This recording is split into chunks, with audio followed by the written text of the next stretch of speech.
pretty one, Ulysses.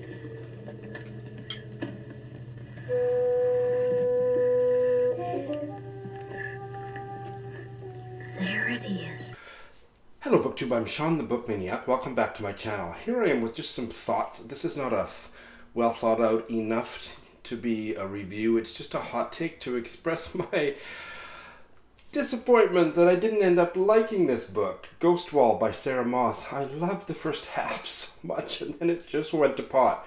This is a dissenting opinion and I don't want to rain on anybody's parade. There's a lot of grief that this didn't make it to the short list, and by the time I got to the end, I'm not sure it belonged on the long list. I didn't hate it. It was a 3-star read for me, but for me 3 stars means it was a bad book. Didn't hate it, didn't love it. 3 stars. The first half, 5 stars. I thought this was going to be one of my books of the year. So this is a book about a family from the north of England. The father is a bus driver and an amateur archaeologist, and he brings his downtrodden wife and independent-minded, absolutely delightful teenage daughter to this experimental archaeology thing with some professor and the professor's students. And we soon, I think any reader would fall in love with the really the protagonist of the story, Sylvie, the teenage daughter. And the relationship between her and her father is immediately arresting because she's delightfully sassy and speaks her mind. The mother seems, again, very well drawn and there's a mysterious cowering to her character.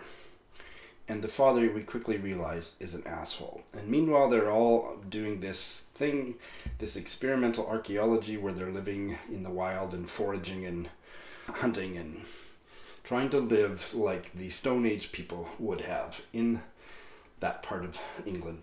So I just was so transported by the themes of history and nativism and misogyny and friendship.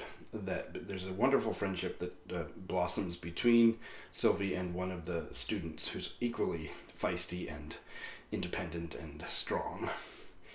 And then the first time where I had a moment of deep doubt about where this book was going was the first time that we see how violent the father is, how violently abusive he is, and his character fell into caricature in that moment.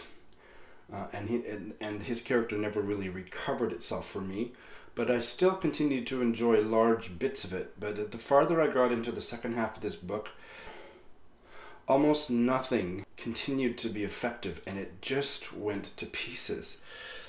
The history stuff was ridiculous. It had no meaning. The male characters in here are so inartfully, incompetently portrayed that it's just Sarah Moss writes female characters very well. She should have left the men out of this story because the men are ridiculously paper thin.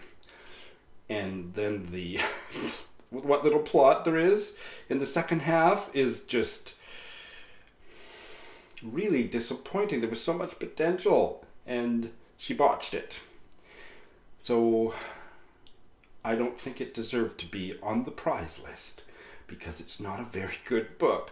And I, as a dissenter, am in a very slim minority. So great, that's fabulous, but I just wanted to say I was really disappointed by how this book ended. And I don't think this is a spoiler, but if you really care about micro spoilers, fast forward 30 seconds. But the novel ends with a moment of extreme tenderness between those two young women, and I was really moved by that. The novel had been ruined for me, but that moment of tenderness still worked for me. So there are things, and most people love this book. I didn't. I'm sorry. No, I'm not sorry. Thanks for watching. I'm so disappointed.